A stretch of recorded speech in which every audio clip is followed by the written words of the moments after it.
The Greater Rochester Chamber of Commerce hosted a cannabis conference at the Strong Museum of Play. The gathering is meant to educate the community on the emerging cannabis industry following its legalization in New York State last year. Amel Elhel reports.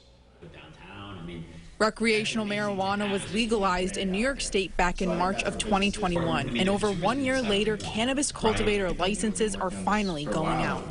Whether people agree or not, it's legalized, it's coming. Our job is to make sure we educate people on all aspects of this. Last week, 36 more licenses were approved in the state, one of them being in Monroe County. According to the New York State Office of Cannabis Management, so far 88 licenses have been approved from a pool of over 200 applicants. Executive Director of the office, Chris Alexander, says with licenses going out now, the goal is to have dispensaries open by the end of the year. We're envisioning between 100 and 200 retail operations being the first to open in the state at great locations across the state and with really geographic distribution.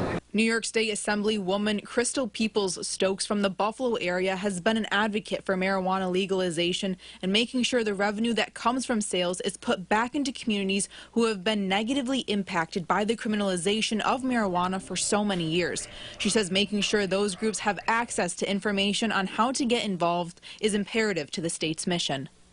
Because I think it's important to understand that there has to be a level of trust that's built. I think it's a great idea to go with get ready, get set, because that's going to go in deep weeds and find the people and talk to them at the level that they understand. Alexander says the sale revenue will be going to noble causes across the state. 40% of our revenue is going to the Department of Education to support education funding, 20% going to support drug treatment education, and there's really some needed programming over there.